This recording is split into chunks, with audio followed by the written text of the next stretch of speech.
Tonight, President Biden and Vice President Harris wrapped up their first official day in office. KCAL9 political reporter Tom Waite shows us the emotional tributes and the snubs that made for a truly historic inauguration. Intense and emotional. Today's inauguration did not disappoint. Of course, it was very different than usual because of the pandemic and security, but still, it was steeped in history and tradition, and it lasted late into the night. After a day of powerful images celebrating the country's successful democratic transfer of power, President Biden once again addressed the nation from the Lincoln Memorial. We have learned again that democracy is precious. Because of you, democracy has prevailed. This is a great nation. We're a good people. And to overcome the challenges in front of us requires the most elusive of all things in a democracy: unity. The inauguration day, like no other, began 14 hours earlier, with President Trump departing the White House, refusing to attend the transfer of power. President Biden and Vice President Kamala Harris then made their way to the Capitol to be sworn in, where history would be made. I, Kamala Davy Harris, do solemnly swear. And then came time for the 46th President of the United States to take his oath. I, Joseph Robinette Biden Jr., do solemnly swear. In his speech, President Biden stayed with an optimistic tone, even as he faces multiple crises. My whole soul is in this: bringing America together, uniting our people, uniting our nation.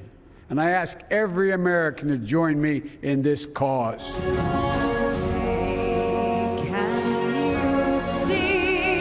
The historic ceremony was held in the very same spot recently overrun by pro-Trump rioters. Biden was candid about the divisions confronting him as he takes office. We must end this uncivil war that pits red against blue, rural versus urban, conservative versus liberal. Back here at home, optimism but big obstacles for solidarity remain. I have to say I was profoundly moved, and I'm not ashamed to say I was moved to tears. He was speaking to me.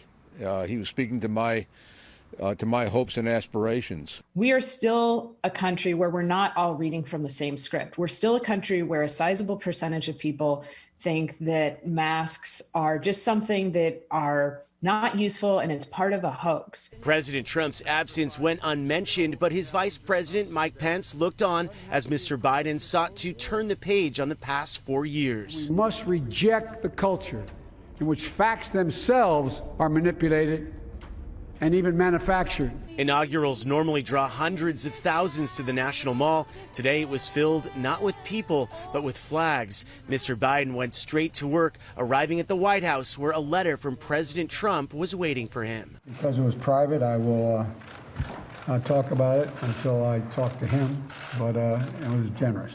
President Biden signed a series of executive orders tonight, including safeguarding DACA, scrapping Mr. Trump's so-called Muslim travel ban, ending construction on the southern border wall, and rejoining the Paris Climate Agreement. And tonight, the new democratically controlled Senate confirmed its first Biden cabinet nominee, the first woman to serve as the Director of National Intelligence, Avril Haines. I'm Tom Waite, KCAL 9 News.